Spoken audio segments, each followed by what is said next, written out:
Hello and welcome to DDOCast, episode 368, recorded on Friday, January 23rd. I'm your host, Patrick. This week's screenshot, Madeline explores the mysteries of time and space in the 206th screenshot of the week. I believe that is in the Chronoscope raid, where you can find that screenshot. It's a very pretty shot. Nicely done. We like to talk about Dungeons & Dragons online nearly every weekend. You can watch us through Google+, Hangouts, YouTube, the DDO forums, or from our website at DDOcast.com. DDOcast is hosted by CyberEars, the awesome podcast hosting network. Shows are usually available within a few days of recording. The next show will probably be in 2 weeks. There will not be a show next week. And you can stay updated by following us on our social media pages, our website, DDOcast.com, and we have a calendar there as well. On the podcast this week, we have some game news. An early preview of the Mimic event that's up and coming. But first, we have a great opportunity here. We're going to do another Ask the Devs. We're going to coming back, and we're going to talk about loot. Is kind of going to be the focus of that. So I'm going to turn over to Cordovan, and you can introduce who we have here. Yeah, hey, thanks for being here. It's nice to do an Ask the Devs for the first time in a little while. So, are you here with us? Okay, cool. Yeah, nice. We actually have a fourth guest that just managed to show up here. So, bring you over to the table here. Maybe switch my mic. No, get up next to the table here. Get in. Yeah. I can't just kind of. Right. A little bit more. There we go. I can't see what we're doing. All right. Yeah, it should be all right. Now, can you hear us all okay here? Yep. Sounds all great. Right, good deal. So yes, I am a community manager, Cordovan, and the reason I say my name is because if you are listening to the audio podcast, you can put the names to the voices when we do our introductions here. We appreciate you joining us. Just here right now is Severlin, our what is your official title now? Franchise director, executive producer. Yeah, executive producer. There you go. And he's been recently debuted the producer's letter. Been talking on the forums quite a bit. So if you've been seeing Severlin on the forums or such, this is the guy. I don't know. What do you want to say? What have you been working on today? What I've been working on today? We're working on lag-related stuff. So we were fixing bugs to free up some of the devs for working on that.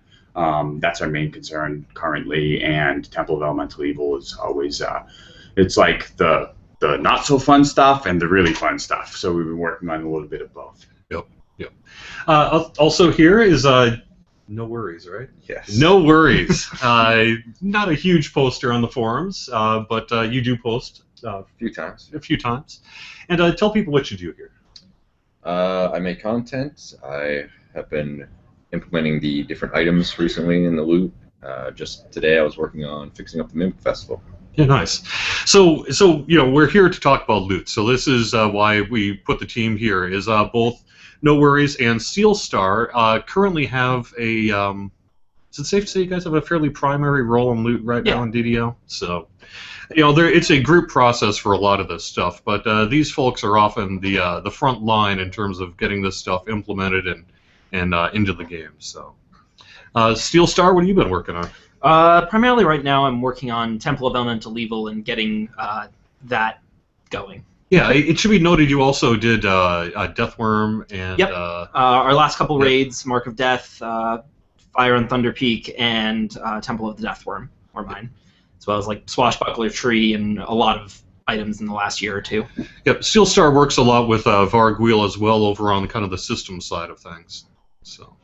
Can I just say that the last couple raids, aside from some of the lag issues, have been some of the best raids we've had. Thank you. nice string of raids, good variety, and some fun. Maybe a little less puzzle variety than I would like, but otherwise, some very solid content. Part of my thing with the puzzles, I should say too, is I'm the guy in our guild that does the puzzles every single time we go on the puzzles because I'm the one who can do them quickly. Yeah. So it gets a little old. But anyways, thank you very much for joining us here. We greatly appreciate your time. And so yeah, we're going to talk about loot in general. But I want to start off with how do you approach random loot, and particularly keeping it interesting, up to date, and balanced? It's an interesting question. 'Cause Yeah. I have not touched random loot. Yeah, to be honest, random loot. I mean, Random Loot has not received a big overhaul since really probably not too long after Menace of the Underdark. Yeah. Ghostbane? Yeah. Yeah. Well, in some of the work yeah. that we did after that to reintroduce some of the properties and that was probably the last time we really significantly touched Random Loot. Which was about a year ago. Yeah. Our current plan is to redo Canith crafting, and with part of redoing Canith crafting will be revisiting all of the random loot modifications and how they affect items, because that due diligence will be required to really go through that crafting system and fix it and add things that might not have been there. I know a lot of people want some more healing amp on itemization, for instance. So when the Canith crafting gets revisited, the random loot will get revisited, and when the random loot gets revisited, the normal chest will get revisited.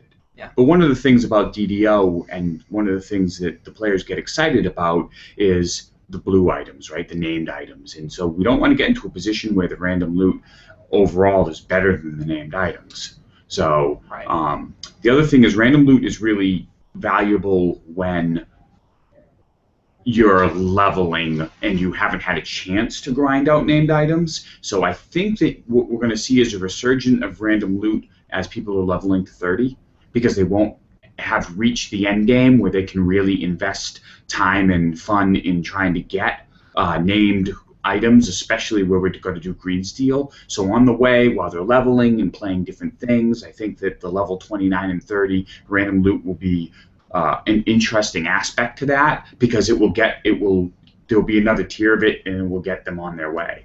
Yeah. One of the tough things about finding the balances in there is that you want it to be cool enough to be interesting, and you want it to be useful, but not necessarily more useful than named items at the same level or about the same content range. And striking that balance can be kind of difficult just because of the really broad number of named items out there and named item types. A lot of that question probably relates to, we would like to see X property back, maybe with armors and some of that sort of thing.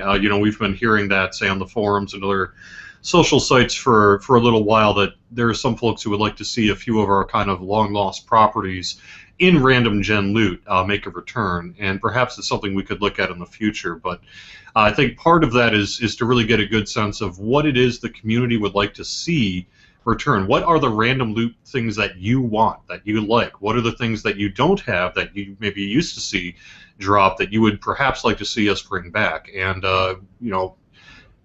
we have some ideas about that, because certainly there have been plenty of threads along those lines, and well, for the life of DDO. But I think, as we were to revisit random loot in the future, that would be something we'd want to take a resurgent effort with, to sort of get the pulse of the community in terms of what you'd like to see us bring back in random loot. If there's one thing that I've learned playing D&D and in DDO, there is no shortage of ideas of what could be on loot. Yes. Yeah. The second question, and this comes from Jay and Grospeak. They're asking about what goes on. How do you determine what goes on named loot? How do you start looking at designing named loot itself? Choosing what kinds of weapons and armor and other items that stuff goes on. I know one of the things I do is I look at what already exists in terms of named loot around that level range, and look at the kind of character archetypes those items fit into, and figure out where there are gaps. Are there good named shields around this level? Are there good named one-handed weapons around this level? And try to do something different that either hasn't been done around that level or could be done differently. I agree with that. I think that one of the things that happens is conceptually each update will either be a vertical or a horizontal increase, and so if it's not supposed to be a direct increase in power, you end up looking for, as Steelstar said, the holes or itemization things that we'd like to bump. For instance, tactical DCs. If we feel that tactical DCs are too low, we have an option to fix it directly, or we have an option to wait and itemize it in the next set of dungeons, so that people can get stacking bonuses to those things, and they have something to pursue. I also like go ahead. I also like to look at what we did in past updates, so that different character types are getting new loot and new choices, instead of, for example, doing all light armor and shields for 3 updates in a row or stuff like that. And then, of course, you tie in the theme of the dungeons as well, if you can, to make them fit the location you attain them from a little bit too. Yep, and sometimes you want to tie. We try to tie it to other initiatives that we're doing, such as when we did the Armor Up Pass. We also added a lot of medium and heavy armors so that people that were trying to experience the changes we made to armor could get armors that were in line with that. There's also, there is a community side to this as well, which is we get a pretty constant stream of you need to make more X. And we do our best to try to filter that down when we can. When we see a good opportunity for something, we'll try to do that as well. It is a little bit like trying to stop a fire hose to some extent, but we do the best we can in terms of not only making sure that you have the wide variety of items and we're filling those gaps, but we also have the ability to make your next Uber Kopesh, for example, and that kind of thing. So I'm sure trying to balance the stuff that most people use and the stuff that like 1% of the population uses but really likes to use kind of makes it kind of a fun little dance you guys have to do. Some of that was a cosmetic issue. I found that a lot of people were asking for updated versions of old items because they liked how they looked, and the Mirror of Glimmering helps that a little bit. So the Pirate Bloody Blade, what's the hook? I forget the name of it, but it's really cool looking, and a lot of people wanted updated versions of that just because they wanted to use it. The Mirror of Glimmering gives them an option to use that, so that helps some of it. Mad Loot. No, the Mad Loot with Mirror Glamoring is pretty sweet. So, well, I was talking with some friends. The Mad Loot is like a really fun item, but it's not one-handed, so you can't use it as a swashbuckler. That's true. That's true. I actually think I brought this up to one of you guys recently that we do need to have a one-handed guitar in the game. Some kind of lute guitar, stringed instrument, so that you can be a swashbuckler bard and bash people over the head with it. So kind of along those lines, Azazel wanted to know, why aren't slings and spears and other weapons in the game? It's an animation issue. Like, it takes a long time to add a new animation type, and then that has to be integrated, and then it takes even longer to add those. The players are used to having a good mixture of treasure through all the levels. So, for instance, one of the things that I would love to dearly see is polearms. We see polearms in many of the houses. It's a pet peeve of mine that I can't use one. But if we added them, not only do we have to add the animations, put in the animations, but now we have to itemize it over all levels. Yep. Players are going to expect named loot at all of the levels. They're going to be expecting it in random loot, and what ends up happening is the players who don't want to use polearms see a dilution of the loot that they do want as these polearms become more and more prevalent. So we have to be careful along. Not to mention that at the same time you'd need to factor in getting in feats and enhancements to back those things up, or they would be immediately outclassed by things that do have feat and enhancement support.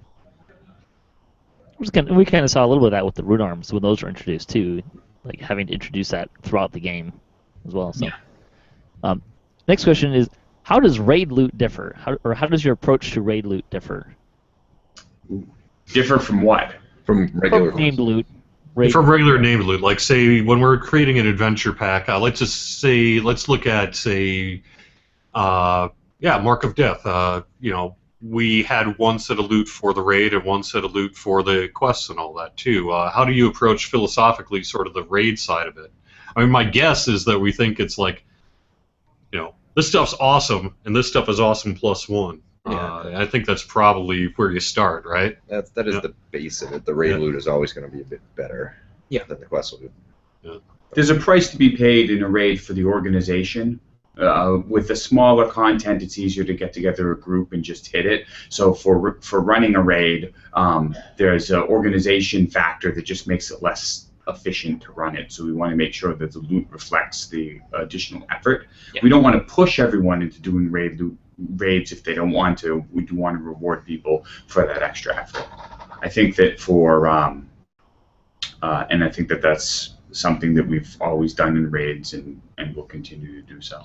And this isn't always consistent throughout all of our, quests and adventures in DDO, but typically, if we have some kind of crafting system for a new type of items, it's often linked to the raids. Now, we do have some quests as well, like I'm thinking about Lord's March with the marks and all that sort of thing, where we do have sort of crafting systems integrated into the quest loot, but typically we see that a little more frequently in raids. Yeah, I think that with Green Steel, what we've been talking about, and this is all subject to change because it's still early in the design, is that we want to, in the past it was run each of the dungeons once to flag for the raid and then run the raid over and over again. But I think that we'd like to make, because all the dungeons are new content, we'll make the dungeons fun and we'll let you run the dungeons to get some of your crafting items as well as the raid, and maybe put a little more balance. But the top end items will be heavily favor the raid. That sounds fun. Rappy asks, how do you determine bind status on items? We fight. We fight a lot. It's a topic of discussion very often around here. Generally speaking, these days raid loot is bound to character on acquire. There's a long history of that in DDO, and we're keeping fairly consistent with that. Beyond that, we discuss it every now and then about what to do for each update if it needs to be different from what we've done before for the quest loot. It's a discussion that just happens every update, basically. Yeah. I mean, we've discussed what would happen, for instance, if a raid was bind on account, just so that if you wanted to run the raid over and over again, you could do it on the character you want to run it on and not be as concerned about swapping off characters. And some argue that would be fun because I can run the character I want, and some say, well, now I don't have a reason for sort of mastering multiple characters in order to gear them up. So there are arguments on both sides of the fence on that. Yeah, and for really all the different kind of bind statuses we have for items, there are pros and cons to each of them. There are players that are proponents of each of them. It does make it tough to kind of figure out what's going to be best for the particular situation. And some of it too also actually goes, historical as well. DDO over its lifespan has had some increases in technology. I mean, if I think back to 2006, we didn't have bind a character on equip. No. And so some of these things that the earlier raids and that haven't gotten much attention, or some of the earlier quests, may have an early bind state that just over the course of the years, people have come and gone and brought in new philosophies and systems and all that sort of thing. So it is not always 100% consistent, but I think we try to be as consistent as we can within a recent time frame on this stuff. It seems like you guys usually have a kind of it ebbs and flows. Like the last couple updates were kind of bound to account stuff, and before that was kind of more bound to character stuff or bound to character on equip. So it kind of like ebbs and flows between the different ones. At least that's my observation. Justin Hammerly also ebbs and flows with the devs who are doing loot. I mean, as the loot responsibilities change, sometimes philosophies change, and I think that part of it is that the people going through the lack of consistency has sort of been dependent on who was implementing, to be brutally honest. I mean, when this sort of thing changes hands, a lot of times the dev that comes onto it will take a look at what's been done and try to look at what worked and what didn't and adapt from there. Right. Justin Hamley asks, how do you approach power creep in terms of gear? I guess the question is, what do you mean by how do you approach? Well, how much do you take into consideration? Is you keep trying to maintain balance, but as you introduce new stuff into the game, you want it to be compelling to go and get as well. I mean, it kind of ties into what we were saying earlier. Sometimes on updates, depending on the level range, you're filling in gaps and creating more template options and versatility. And then on other updates, you're pushing the top bounds a little bit and letting players getting stronger. Right. We don't want to go too far on that, so we try to manage the speed at which creep goes up so players don't feel like they're just being invalidated all the time. But players do want to advance and get stronger, so we want to put in options. Yeah, I think we make a conscious effort to know what updates will be a vertical progression and what updates will be horizontal and fill in the gaps and give you more cool options rather than pushing the boundaries of the characters up. Yeah. I think I can't remember if it was Severlin or maybe Vergula. Someone posted it on the forums about kind of related to this, about how when you see level increases, there's often a kind of a bump, an appropriate bump in terms of gear and power level as well. We're planning for that when you go up to level 30, right? There'll be new gear to get, definitely on that. And then what will happen is that the hard part about that is we need to also provide appropriate challenges, or the players will feel like they're in a box, and that's just a difficulty of scale, of making sure that the players, when we do have cooler loot, that they continue to feel challenged. Do you ever feel like you're on one of those like platformers where there's like a pivot in the middle and everyone's kind of running around on the outside to try and keep everything level so you don't fall off? All the time, really.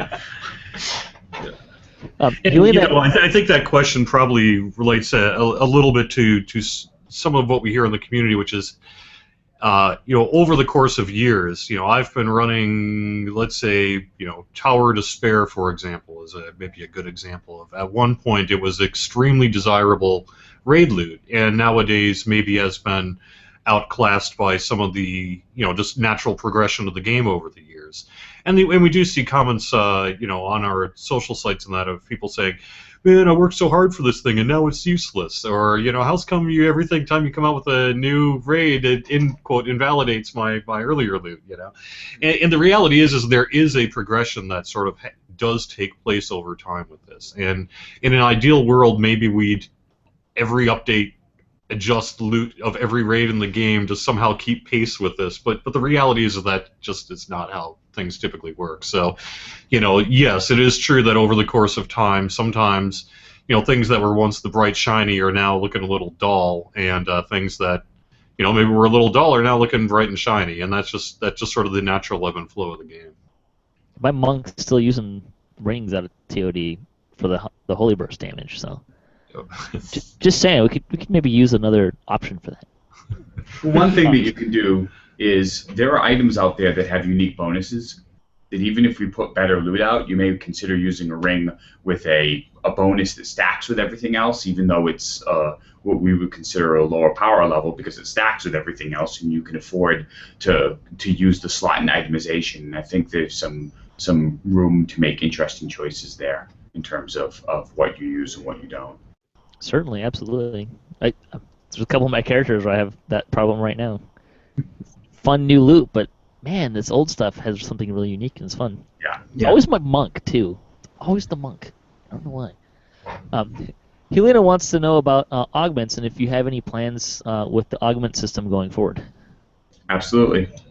We're planning on another version of augments. We'd like to introduce new augments. Players have been asking for healing amp augments. We may want to do a tactical DC augment. We'll be doing, better loot augments. I think part of the going up to level 30 will be building augments into your gear as well as the gear itself. Yep. Yeah, players in general, especially as you get into the 26 to 28 level range, a lot of them have a lot of slots at this point. So adding more options for things to put in those slots is definitely on our radar. Like one of the things that the players often comment on, although there hasn't been a direct thread, is I have all these augment slots, and some of them I don't even bother to fill them because there aren't enough real augments that I want to do that. And there's a lot of stuff that we can do to give you a wide variety of new, useful augments in order to give you real choices in filling the slots. And that's our definite plan for the level 30 Veil Green Steel update, is to do a lot with augments. Awesome. Wolfhound wants to know, where do you see collectibles going and how do they continue to play a role in DDO? Well, they go into your collectible bag. They go into the bag deposit box. No, I don't. Yeah. Collectibles are tough because everyone loves clicking the little shiny things in the dungeons, but nobody wants to run from vendor to vendor and do the bank inventory stuff. Yeah. one of the things that we'd like to do, and this is by no means announcing a new feature because I haven't looked at the due diligence, but like if you could, when you go to the vendor, spend these things even though they were in your bank, I want to call it the singleton bank. Yeah, the bag deposit box. The bag deposit box, because that's how we refer to it on the dev side. If you could just spend without having to run back to the bank, I think it would be much less onerous to go, because you could, as you're running past a particular vendor, you could just click on it without using your precious backpack storage. And that's something we'd like to do, because there are some decent rewards on those. It's just that micromanaging the inventory and bringing the correct thing to the correct vendor is something that becomes a little tiresome, so players maybe aren't using some of the cool consumable rewards that they could be on that, and that's something that we'd like to fix at some point. Where do you see mysterious fragments or remnants from champions going, and how do you envision the rewards to change? We do not want to say that because it ties into an ongoing storyline. So we don't want to reveal too much about where they're going to go, because the mystery of what they are is important to the upcoming updates. That's a fun tease. Thank you. There's going to be a whole threads on the forums trying to figure that one out. Hansi asks if you have any plans to revisit the old scroll seal shard system. It's a request we get quite a bit, and we did go. You actually did a little work within the last few updates to increase the drop rate of a lot of things throughout the game. I don't think it's likely that, certainly in the near future here, we're going to revisit the seal shard scroll system or make any significant changes to it. Right. It's sort of a system that's pretty well entrenched in that content by this point. When we bumped a lot of the older loot drop rates an update or two ago, I took a look at those and bumped the rate up where I could, but some technical things prevented us from bumping them quite as much as we would have liked. So it's something we may look at in the future, but it's going to depend on time and sort of when it gets. It depends on time. I agree. Yeah. One of the problems is that a lot of the players tell us that they have crafting system fatigue. In other words, there's so many different systems. So one of the things that we're doing with Kenneth and Greensteel is we sat back and we said, look, if they have fatigue, what are the two most popular systems that we can concentrate on? And what came up to us from the players in the discussion was pretty much Greensteel and or Kenneth. Those are the two systems that tended to bubble to the top, where if you're going to put a lot of work into specific crafting systems, those are the two to concentrate on. And that's sort of our current strategy. Yeah. But we definitely know that for a lot of players and a lot of those old epic items, the effort involved in getting them right now is still way more than they're worth compared to some of the newer epic stuff, especially post Menace of the Underdark. But the reality is, too, is the work that would be done on that system is the same work that would otherwise be done in making named loot, which and all the rest of that sort of thing. So there is some prioritization that just has to take place here. Yeah. Funkius Maximus asks, how do you feel about the number of clickies in the game, and how do clickies affect game balance? I have some invisibility clickies from 2006. I will never lose them. It's sort of a tough thing, because a lot of them, especially some of the older ones, you could just grab a lot of these and then keep them around and essentially cast spells without using spell points. Yes, there are disadvantages to that, but it's a balancing thing, essentially. There are two issues with it, really. One is, do we balance for clickies or not? Yeah. Right? So with the newest Epic Elite endgame content, do we balance for clickies, in which case what we're saying to the players is we expect you to go and grind these clickies because we're balancing for it, or not? The second issue with that is the clicky ruining class uniqueness? So one of the problems with blur and displacement clickies is it's really ruining the uniqueness of some of the caster defenses. So when everybody can have displacement up all the time, then the caster really doesn't bring much to the table in terms of any reason to level. You basically get what you need to be able to cast the scroll, or in this case, the clicky, which doesn't even require anything, Right. and you have displacement. And all of a sudden, the wizard's like, well, I have displacement, and the fighter says, well, I do too, so why be a wizard? So I think that one of the things that we're going to do in order to mitigate the clickies is, one of the things we consider is, how are casters doing? Do they have enough mitigation? If we added mitigation to casters, I think it would come in the form of higher level spells, and then never release the clickies, so that the casters keep their uniqueness in terms of power level. So those are the two things we're up against. I think in general we'll try to balance without clickies and let the clicky people overachieve is our rule of thumb. And in the future, we'll probably keep some of the higher powered spells not be able to be made into clickies, so the casters retain some of their uniqueness. Great. Aquatus was wondering why random throwing weapons don't get augment slots.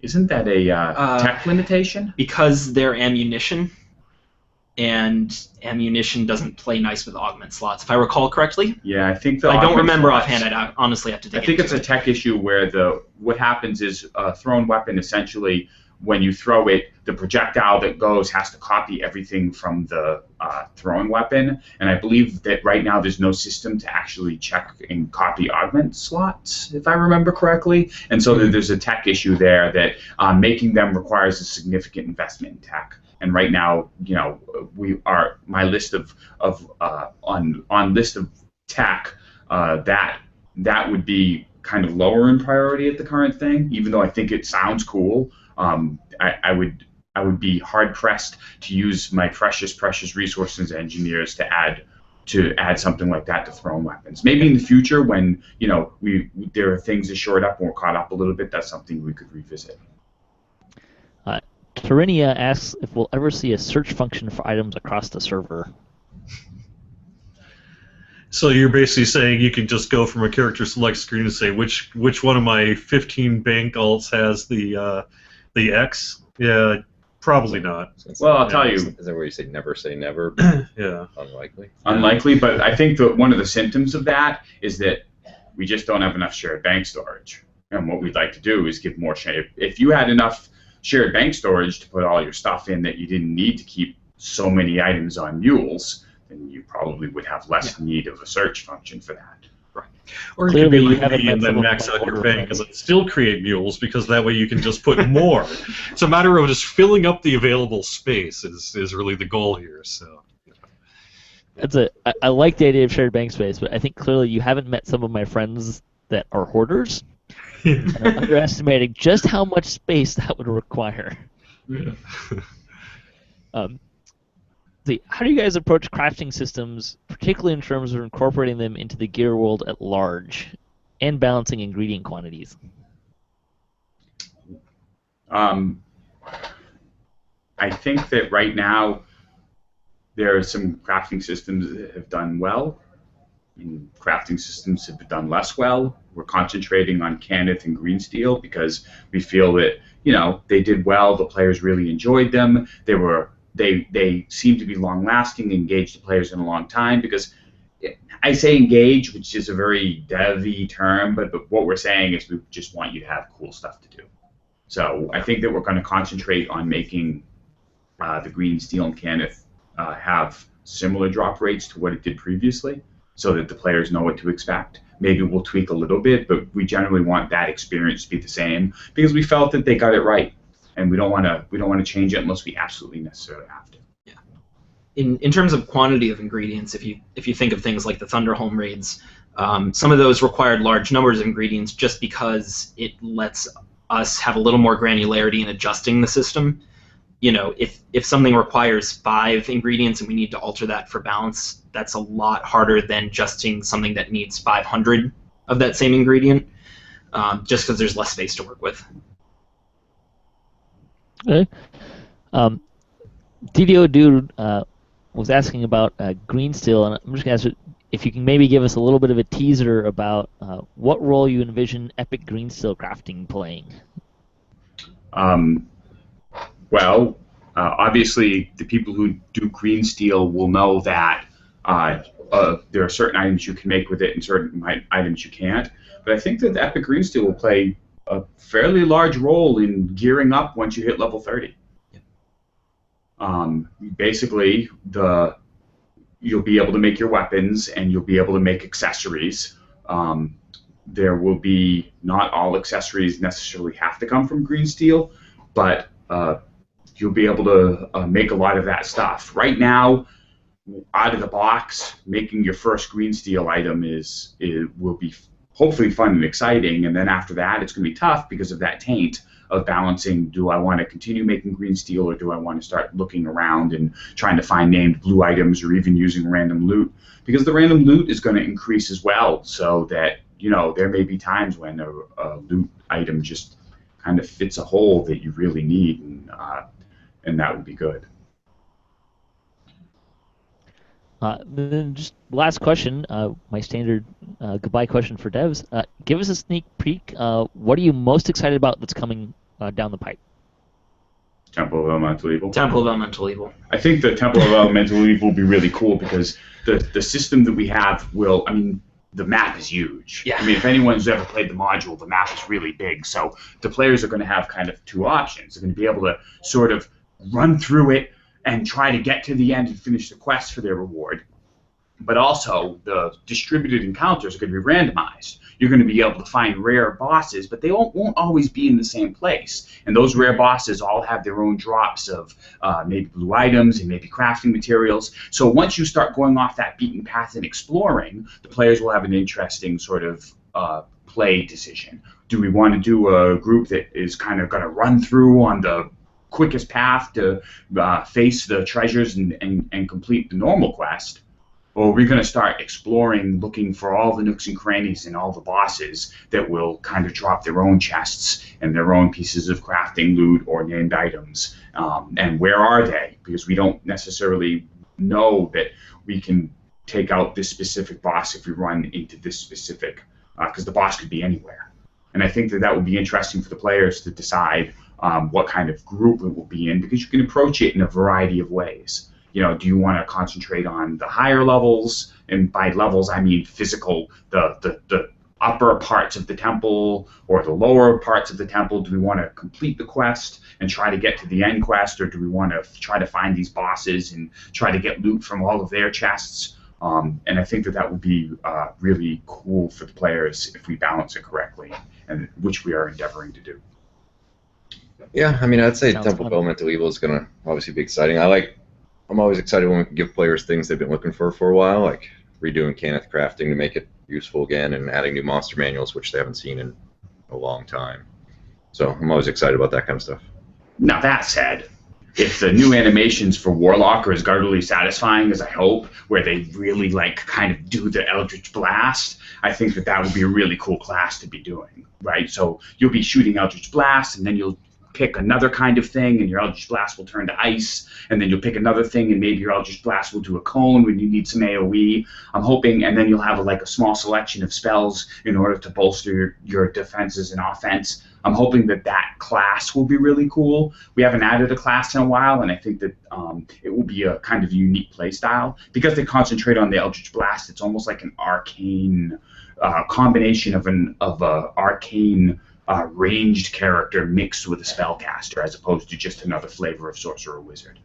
So I'm kind of excited about that. What we're hoping is, one of the things about warlocks is what the flavor of what pact you made. And we're thinking right now, our current thought is that the pact will be tied into the various trees. So if you make a pact with an angel, you'll have an angelic tree. If you make a pact with a dragon, you'll have a draconic tree. And if you make a pact with a demon, you'll have a demonic tree. And by working up the trees, you're strengthening one or more of the pacts that you use to cast your Eldritch Blast. We're hoping that will kind of provide a unique class experience unlike anything else, which would be cool. I guess probably just for the next thing I'm excited about, that would be the Mimic Festival. It'll be coming out around the anniversary time frame. We did a preview of that on Lamania just this week. I like it because it's you can just run the regular quests, but it's got this kind of mechanic where people are killing mimics server-wide, and after a certain number of mimics are killed, it's going to be kind of I don't think we have a term for it yet. I'm coining mimic frenzy. That's my nomenclature, for about 15 minutes there in game, and there's like a little world broadcast in that too, and so the Mimic Festival should be a lot of fun too, and that's even going to be hitting, I think, before Temple, right? Yeah. So, yeah. I can't help but notice that we all picked the thing that we are currently working on. Yeah. Right, our community guy has to be committed to doing the close things, so he's all into the Mimic Festival, and these guys are clearly doing Temple of Elemental Evil, and I'm already thinking ahead to the Warlock. So part of it is perhaps it's an unfair question. Yeah. So to follow that trend, I'm working on the very end fight for the Temple of Elemental Evil right now, and I think it's going to be really exciting and pretty challenging. So it should be good. It feels like a raid to me, even though you don't have that many characters. So I think that'll be fun. Comparing it to Haunted Halls, bigger for Temple of Elemental Evil? Bigger. I think bigger. I think certainly bigger. Yeah, I think the overall area is bigger. Yeah. I know a lot of players have great expectations for Haunted Halls. I mean, we're shooting to make it better. Temple. I mean, Temple. No, I meant Haunt. Like, I think that the players had a great experience in Haunted Halls, and I think that is a high bar to fill. Yeah. But because the Temple is bigger and has a more exploratory nature, that every time you go in, you don't exactly know where the encounters that you may want are, and you can explore. I think that the Temple has the potential to be as cool, if not cooler. But it's a high bar, right? So we're working hard to hit it. Yeah. In terms of size, I mean, if you're looking at the original module and the maps that are in there for the temple and what's down underground there, it's not 100% identical, but as of right now, what we're shooting for is really close. Yeah. I mean, just the fact that the 4 elemental nodes each are like, turning out to be their own mini dungeon. Is really cool. They're big in spaces. terms of that. So great. Well, thank you very much, guys, for taking some time out of your day to do the interview. Really appreciate it, and just want to say great work. Really enjoying the game, at least the gameplay, other than lag. But there's been some great strides in that as well. So just keep up the good work. Excited for what's coming up. Looking forward to it. Thank you very much. Thanks. Yep.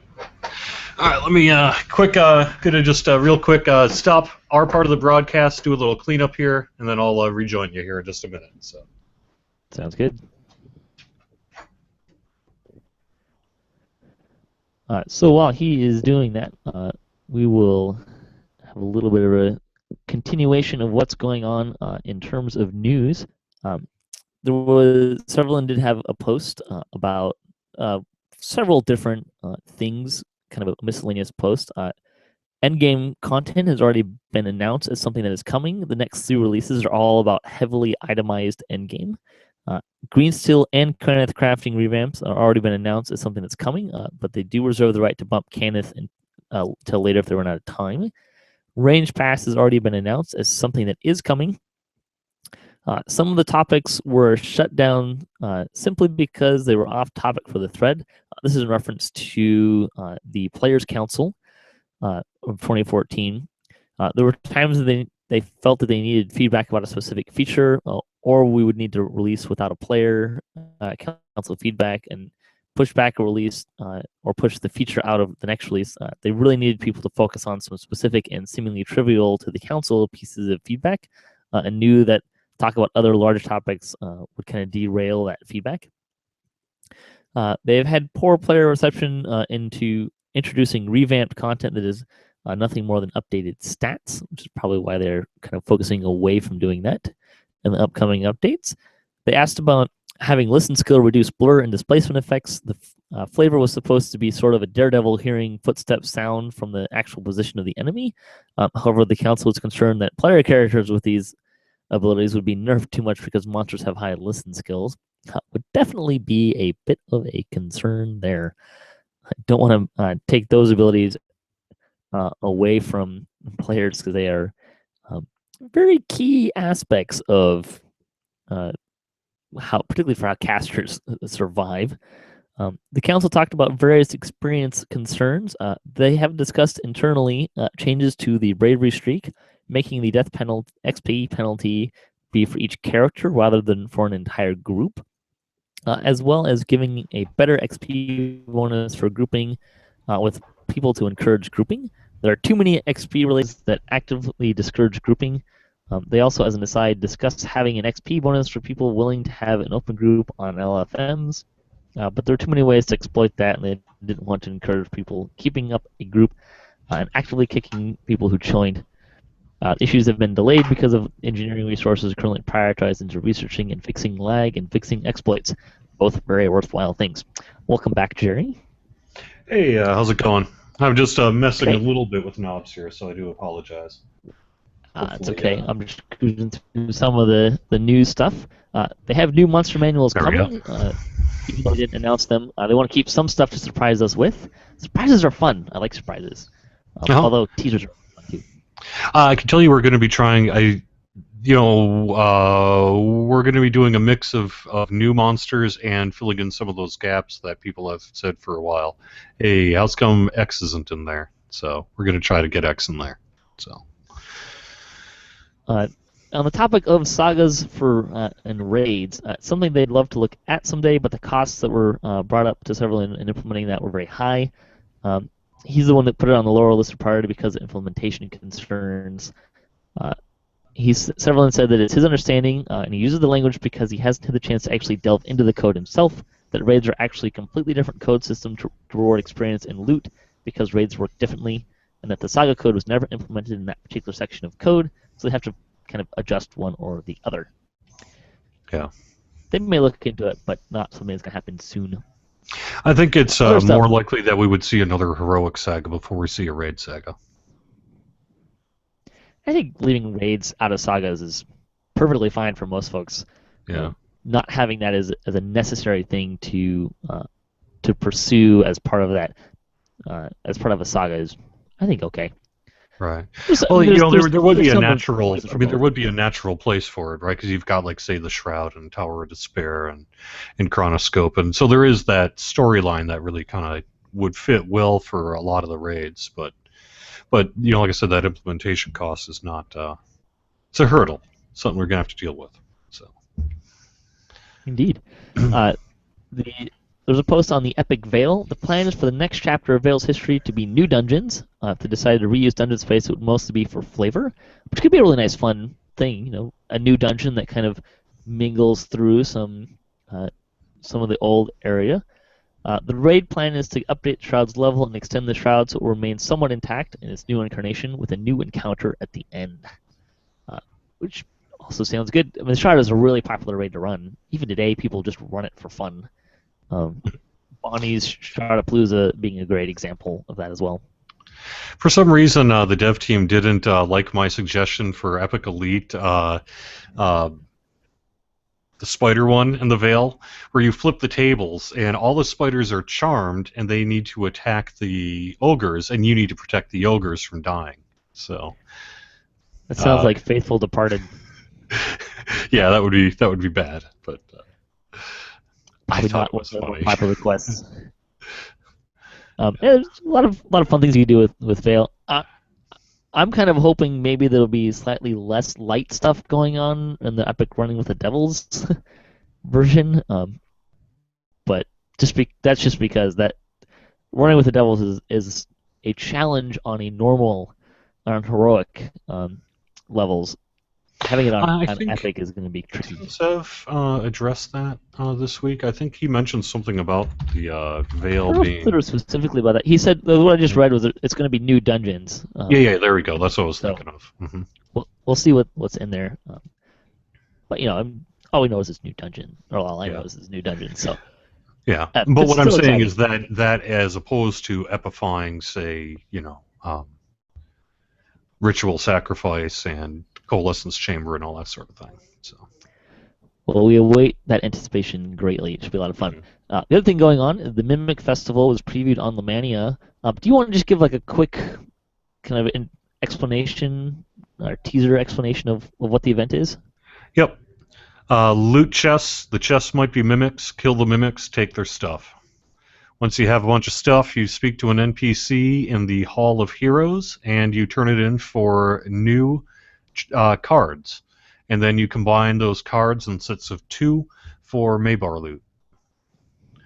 There's also a mechanic where, like I mentioned in the Ask the Devs here, per server, there's an unlock mechanism. So after so many mimics are killed on that server, it unlocks like a mimic frenzy period where, see, I'm trying to bring that word. If I can get the entire community to call it mimic frenzy, then all of a sudden it'll be called that in game. But there's sort of a all mimics all the time period where for the next 15 minutes, all the chests in the game will be mimics. So it's like a guarantee way to get your lost motes. And otherwise, the mechanic is largely that there's the percentage chance of a chest being a mimic will fluctuate based on success or failure. So if every success you have of hitting a chest, having it become a mimic, that drops your percentage points slightly. And every time you open a mimic or open a chest and it doesn't spawn a mimic, your percentage chance increases slightly. So it's this mechanic where over time, based on luck, you're never going to find yourself, hopefully, hitting too many chests before you hit a mimic, because every time you do that, it becomes a greater chance next time that the next one's going to be a mimic. And then in the reverse, and this is also kind of an anti-farming mechanism, if you hit several mimics in a row, then maybe after a while the odds are going to start dropping for you a little bit. There is one other thing, which is that in the DDO store we are going to be offering a thing called Mimic Bait. And Mimic Bait is a guaranteed chest, guaranteed mimic at the next chest you open. There's also the ability for those who don't want to take part in the event to speak to the NPC in the Hall of Heroes and basically get a buff, which is no mimics for you. And that will last until you speak to the NPC again. So it's an opt-out feature. Yeah. Which makes sense. I mean, there are probably certainly players that don't want to have mimics everywhere while they're playing. But do you know if chest level versus character level will play a part in the event? No. It's a straight percentage based on chest.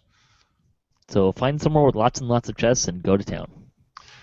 I'm not saying Far Mirestone Inlet. I'm just saying. But no. I was thinking Haunted Halls, actually. Yeah, actually, I was. Do you know if champion chests work as well? Yes, champion, and there is a chance for a champion chest to become a mimic. When that happens, you don't just get the lost motes; you get the lost motes in addition to what was going to be in the chest anyway. So, for the example of just say a random loot chest, you'll get random loot. For the example of a champion chest, there's still a chance to get mysterious remnants in there. Awesome. Mm-hmm. Honestly, and then the other thing of note is you are still taking applications for the Players Council, the new Players Council, if I'm correct. When does this go live? This weekend, tonight. Okay, because you have until I get to work on Monday morning. So probably, I'll give you a little time. Let's just say probably by around lunchtime on Monday, we have to cut off the applications and start really digging into getting that list pared down, because we want to get this done. Original goal was to get it done by the end of January, them seated and active. I don't think that's going to happen. I think it's going to be a little bit beyond that. But the goal is to at least get an internal list of potential candidates circulated around to, say, the dev team, QA, customer service, and all that sort of thing by the end of next week. So that means you have this weekend to turn in your application to me, and you can go to the DDO forums to find that information. There's also tons of links on all of our social sites and that. Fill out the application, email it to us, and we are going to, sort through as much of that as we can. I'm actually not on the right computer to check to see how many applications I have so far. But I know I sorted through at least 350 of them this week. And I think we're at least 100 or so beyond that just in the last couple of days. So I think the response has been pretty significant, perhaps even greater than last year. So I want to ask you kind of two follow-up questions. One, what kind of players are you looking for to be on the council? And two, yes. What would you say to someone who is on the fence about whether or not they should apply or not? To answer the first question, we are looking for as diverse a lineup, a group of people as we can. This is not a form of direct representation, say like the House or Senate in the United States or something like that. This is some people have somewhat derisively called it a focus group, but to some extent that is true. It is the goal is to get as many play styles and as broad and diverse a representation of the DDO community as we can. So that we can get as broad a sense of perspectives as we can on these topics. And so that means we're looking for permadeathers, we're looking for hardcore raiders, we're looking for people who use the DDO forums, we're looking for people who have never used the DDO forums. We're looking for people who only play casters, we're looking for triple completionists, we're looking for every server. If we can have them represented, we're looking for young folks.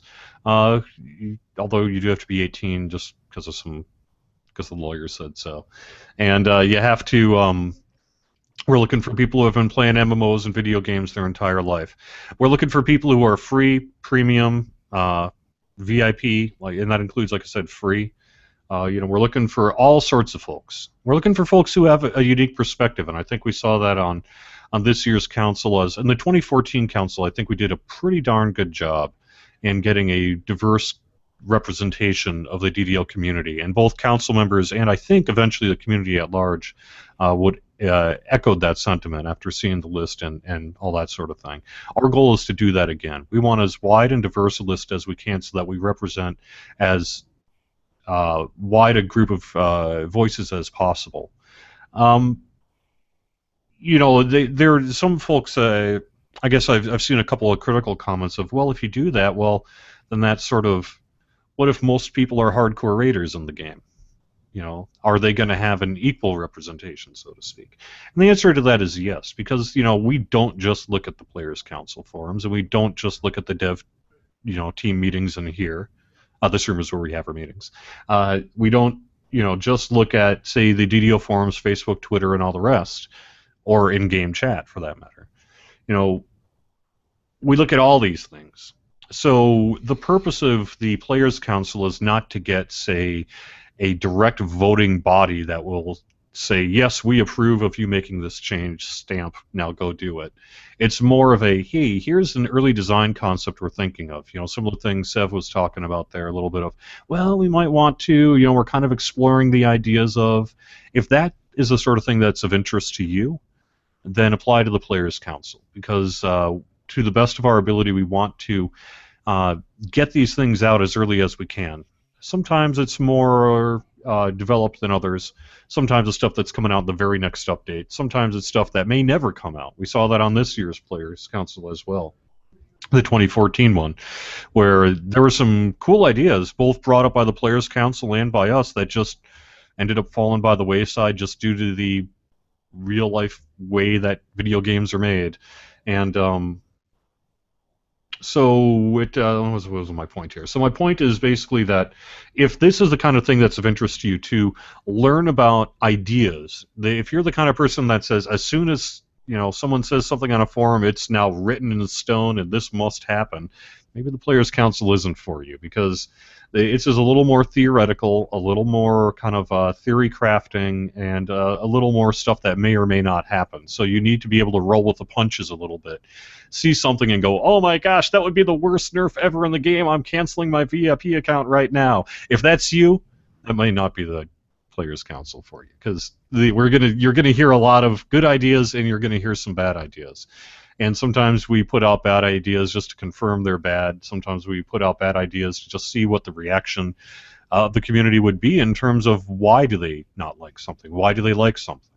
We want to get as much of that information and sort of conversation going as we can. So that it isn't just us bringing forth our best-looking cakes. We also want the one where we accidentally stepped on it. So, that's the way it goes. Sounds like you need one of the the election posters, but with Horath pointing like right. you. Right. I guess the other thing I'd say is who should apply. If you're concerned about time commitment, at least in the 2014 council, it was largely a forum thing. We do have an IRC chat. We are hoping to expand the use of Lamania and things like that in 2015. But it's not something where you need to treat it like a part-time job and say, okay, from 8 to 10 every night, I better be doing Players Council. It's not like that at all. It's a little more right when you have free time, give us feedback when you can. If you have to go on vacation for a month because you want to and you just aren't going to be able to take part in X, Y, or Z, that's fine. But we do want to find people as well that have enough free time to be an interest in these subjects to devote a little time to give us feedback. So if you're kind of a one-issue guy, like if you're like, I only want to talk about Kenneth crafting and I plan to just ignore every other subject that passes across my eyes, probably not the best fit for the council there either. We're looking for people who would be interested in challenging their own ideas and sort of see the breadth and diversity of the things that we work on. So it sounds like you're looking for people who, one, love the game, and two, are interested in being involved in conversations about where game direction might be going. Right. But that said, we also make sure we want to have representation from people who are historically critical of this. You know, we saw that in this past year with some members of, you know, that on the forums or whatever have been quite critical of us. You know, maybe some third-party websites that will go unnamed that they were a member of. That kind of thing. Yeah, but that's fine too, because we want not just people who say, I love everything you guys do. We want people who also say, you know, you guys are a bunch of screw-ups, and let me tell you why. Provided they're telling us why in a way that is constructive. You know, if you're, you know, we've seen that where people will be like, you know, I'm concerned about this because of X, or I feel like, you know, when I'm playing, I experience this, and it's fine to be critical. What we don't want is just someone who's going to say everything you guys do will always suck. End of story. Period. You know, if that's you, then what's the point, right? You know, we can read that on the forums. But if you really want to get involved and provide a little more meaningful feedback to us, you know, go ahead and be at the council. I know it's kind of a common question, but if you have infraction points on the forums, you can still apply. It's fine. Yeah, it's not an end-all be-all. You're not going to be in. Yeah, it's in the rules. Just really, it comes over from the Lord of the Rings side, and it's just kind of been part of the council rules. But the reality is we want, you know, if we're going to want to get representation from critical voices, sometime or people who have been playing for a very long time, the reality is sometimes they're going to run afoul of the rules, and that's not an automatic disqualification at all. Yeah. Heck, you could be banned and we might bring you into the council. I can't think of someone who I'd do that, but it's possible. You know, it's possible. Because we don't just want forum people. This isn't just a forum thing. If it was just a forum thing, then we really wouldn't need the council because we could read the forums, and we do read the forums.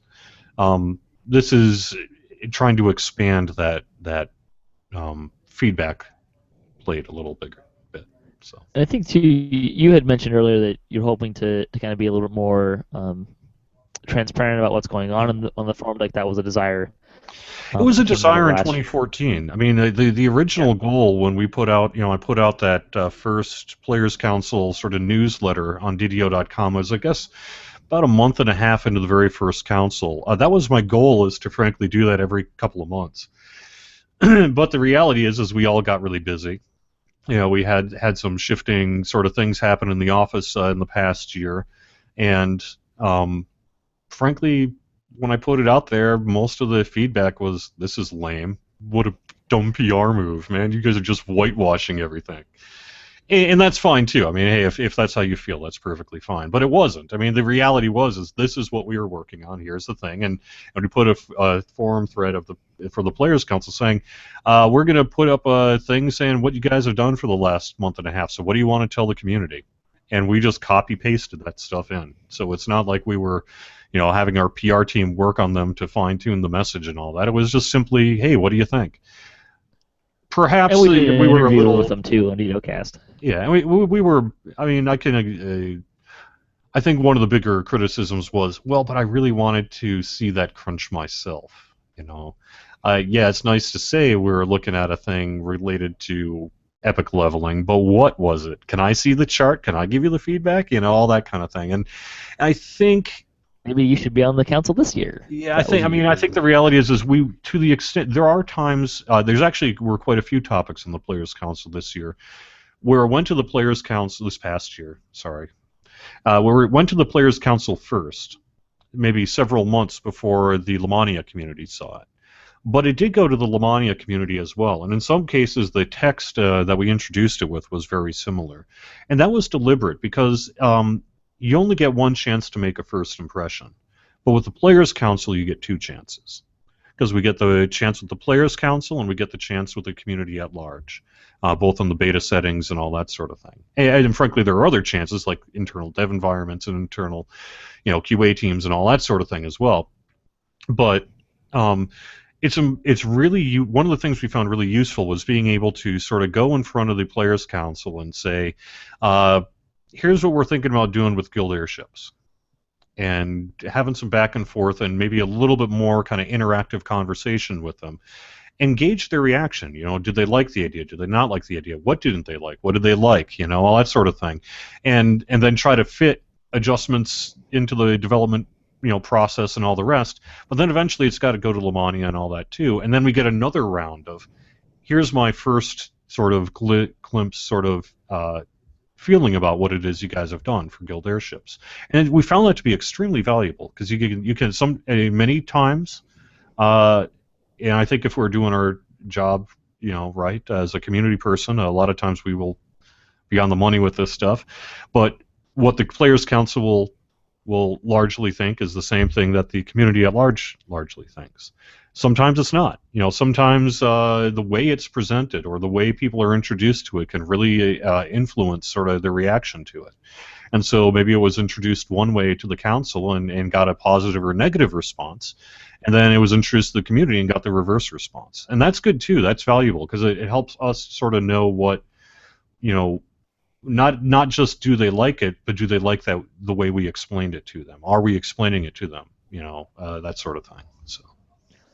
Well, there you go. So if you're interested in the Players' Council, you have a couple days still to apply, and you can be a part of that and all that. Sorry, I got a little long-winded there, but I'm kind of on my Players' Council. I'm wearing my Players' Council hat here. I would say also it's not just me, because if you want to talk to me, you can just DM me on Twitter. I'm pretty easy to get a hold of. But it's also people like Varguil and Steelstar and Severlin and NoWorries, Knockback. The other members of the dev team. They have to work. They have to code. They have to make art. They deal with physics models. They can't just spend their all day reading the forums like I can. And I don't spend all day reading the forums either, because I've got a bunch of things I have to do. But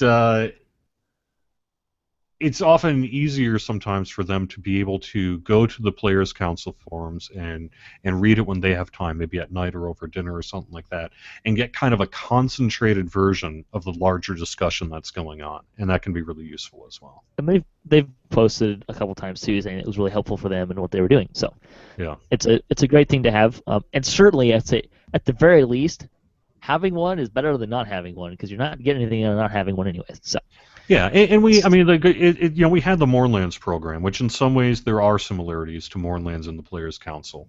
But I really do want to do what we can to increase transparency. So whether that is more regular, say, forum updates, perhaps finding a way to provide a little bit more of that crunch or kind of here's what we talked about.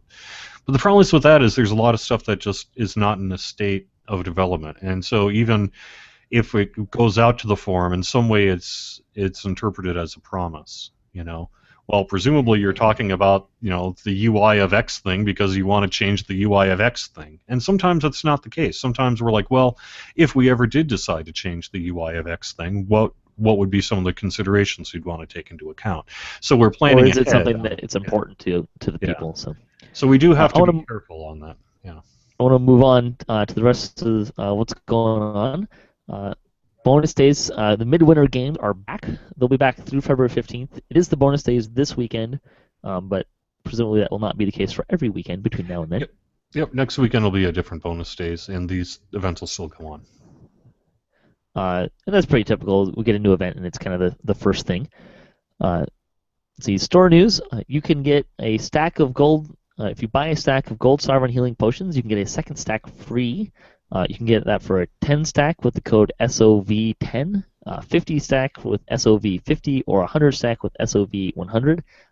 And there are more or less an unlimited number of reuses on the coupon. Tolero did say that technically there is a really high limitation, just because they have to have something in there. No, I think it's a some kind of anti-flood limit. I seem to remember the number is 5,000, 10,000, something like that. It's really high. So if you're really going on a bonanza, you can give it a try. See if you can beat it, but you'll be spending some money on that. Yeah. And you'd probably run out of inventory space. Yeah. Other sales, that promotion is through the weekend. Oh, can I just say, though, real quick on these Sovereign Healing Potions, some folks maybe use them pretty regularly, and some folks maybe just never have really encountered them very much. The thing about these Sovereigns is they don't just give you a boost to healing right away, but they also give you some additional healing for a few seconds afterwards. So it can be kind of a nice way if you have the Turbine points laying around, or don't mind, doing a buy one get one free on this stuff. You can stock up on a couple hundred stacks and really make things easier on yourself for a little while. I use them mostly from daily dice when I get them. Yep. Other sales for the week through January 29th, you can get 20% off of Shared Bank Storage, the Platinum Vault, 20% off of storage bags, or 20% off of Character Bank upgrades. There's also free Midwinter Spirit tokens. You can use the code twice per account, and the code is COLD23. Community news this week. The Chronicle's not quite out yet, but there will be some stuff in there about what's going on in the community this week. It is, by the way, entirely your fault. Yeah. This is the time where I'm usually doing the Chronicle, so instead I'm doing DDOcast. And then I'm doing the Chronicle. I'm okay with that. Yeah. Especially when I get to ask the devs a bunch of questions. That's totally worth it. Yeah. If you did think it was worth it, send me an email. I'll delete it. I can do that. Some stuff that is going on in the community, though. There was the Mimic Festival preview on YouTube. You can check that out that Jerry did this week. The Winter Fling was in Demon Queen. I think it was the raid, right? Yeah, we beat the Demon Queen easily on normal, and then we tried Elite and just didn't make it. So we're gonna go back next week with revenge on our minds. Ooh boy! Yeah. There's also the weekly Wednesday stream. It's on YouTube as well. There's We're on more Wayfinder. We will be on Wayfinder this next week as well. So if you have a Wayfinder character or would be interested in maybe quick rolling an Iconic, you'll be able to join us next Wednesday as well. We also want to mention that Shardapalooza is, I believe, their last event for Shardapalooza. She's talked about doing other quests, like maybe Haunted Hall or something in the same kind of style, but it's the last Strahd one, and I never found out which server she was on. Let me try to look that up real quick here. But I just want to give Bonnie a real shout out for that, because I think this Shroudpalooza stuff has become even bigger than maybe anyone even thought it was going to. People really got into it, and so it's been pretty sweet. Yes, we are on Thalanis. Shroudpalooza is on Thalanis. This will be Saturday, January 24th. You will be able to watch it if you just want to watch and chat with folks on twitch.tv/DDO stream. Otherwise, be Shroud flagged, hop onto Thalanis, and look for the LFM. There's also a 2 teaching p.m. raid 2 p.m. for. Eastern. Sorry. There's also a teaching raid on the Highlights of Makro doing one on Saturday. I believe it's 9 o'clock Eastern time. I think so. Something like that. So you can also check that out. Also going on, the Damsels of DDO have a new website, so you can check that out, and we'll link that in the show notes. Players Alliance News for DDO had their 16th episode, which also featured Bonnie, as the last Damsels episode also featured Bonnie as well. So she's getting around right now. It's great for her. Yeah. And on the forums, I also want to point out highlight a fun little thread that's the best of 2014 DDO awards.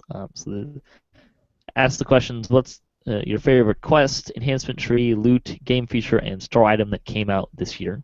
So if you want to be a part of that, you can go on there and give your answers as well. And general gaming news, PAX South is, I believe, this weekend as well. Yeah, I know Colden is down there. I've been seeing him tweeting about it, but I don't. We're not down there this year, and I don't know if a big DDO contingent at PAX South this year, but It's the first year, isn't it? yeah, it is the first year. Mm-hmm. Yep. PAX East is kind of, because it's in your guys' backyard, which is where you guys really usually have the big turnout, and of course PAX West or PAX Prime is in my backyard, so there's usually something going on there as well. Let's see, Lightning Post. There were a couple of comments from our DDO debates episode from last week, which seems to be very well received. Bonnie Bew had a full post on it. She had so much to say in response to that. Let's link to that. And there was something I was listening to that, and there was something I was like, man, next time I get you on, I need to do this because you're. And now I can't remember what you're wrong about. So. Oh, was I? It happens occasionally. Yeah. But I just want to highlight one thing from Bonnie Bew's post. In regards to the DDO movie, she asked, why didn't anyone cast DDO characters? Jared Leto or John Kim as Jeets, Jennifer Lawrence as Salinas, and Angelina Jolie as Lady Vole, Benedict Cumberbatch as the Black Abbot, and Lauren Fishburne as Talbron was her suggestion. Matthias from Thelanis, in regards to, is DDO still true to tabletop D&D? He said, even D&D isn't the same game it was several years ago, which is very true. 4th edition was a major change. I remember that. And while DDO has never been fully true to the original pen and paper, due in part to MMORPG mechanics, he felt that it does remain true to the original game's spirit. I think is a fair one. And Danews also said on the DDO movie, in no particular order, he wants to see Alan Rickman as a wizard, Jewel State as the rogue, Patton Oswalt as the bard, Sigourney Weaver as a druid, and Sean Bean as a paladin. Which is appropriate, because that means Sean Bean can die in a very heroic act as the paladin. Yeah, he's got to die. Yeah. It's a pretty common thing for him. Yeah. The survey... that's all right. No survey question this week, just because I had several that were in the Ask the Devs segment. And with that, I think we'll close out the show. Anything else you want to mention before we close out or plug? Hit all the big Players ones, Council, Midwinter, and Rezia is going on now through February 15th. We still do have our Snowy Owlbear Creature Companion giveaway on Facebook and Twitter, so if for whatever reason you didn't pick one of those free Creature Companions up during the holidays, you can do that. We still have some codes available. I want to thank the 2014 DDO Players Council. They recently wrapped up their tenure, and we had to do the semi-painful thing of basically booting them all from the council, which was a little different from the way Mournlands was. So I'm sorry. It was kind of the way we set it up. So at some point it had to come to a close, but it was a little bit bittersweet because we were sorry to see them go. It was a really, really good year, I think, for the council. We couldn't have asked for a better council. Otherwise, Temple of Elemental Evil next. We got our anniversary event. Our Mimic preview just happened this week. Something you can look forward to there. And I was going to ask really quick. You're talking about they're going to have cards with image gallery. I'm assuming that is going to kind of play off of the image gallery we already have from the anniversary cards. Yeah, it's the same image gallery, just new cards. So you'll be expanding your image gallery out. Just want to make sure that got in there. With that, I'll say thanks, Jerry, for joining me, and thanks to NoWorries, Severlin, and Steelstar for joining us as well for Ask the Devs. Really appreciate that and enjoy talking with the devs and getting them on the show. It's something that everyone really enjoys as well. Thanks for listening to the show, and thanks to the other contributors for DDOcast. And thanks to Turbine for making DDO and for making it fun, and thanks to Wizards for D&D and let them do that. And thanks to Cyberbears for hosting the podcast. You can hit us up at DDOcast.com for show notes, our calendar, previous shows, swag, and other fun stuff. If you'd like to be part of the show or you just want to say hi, you can email us at DDOcast as well. If you have any comments you want to share or thoughts about the show, please feel free to comment wherever you may be watching this as well, and we may read your comment on the show. Our closing tip for the week is slot a devotion item on a light monk. You can end up healing the whole party if you pay attention to your positive spell power and even add other effects like Lesser Restoration with Shintao. Also, you can get rid of curses too, which is one I really like. Yeah. Which can be really great in the web. Yeah. So, until next time, may all your attack rolls be crits, all your chest level appropriate, have fun, and don't forget to hunt the mimics. Thanks for listening.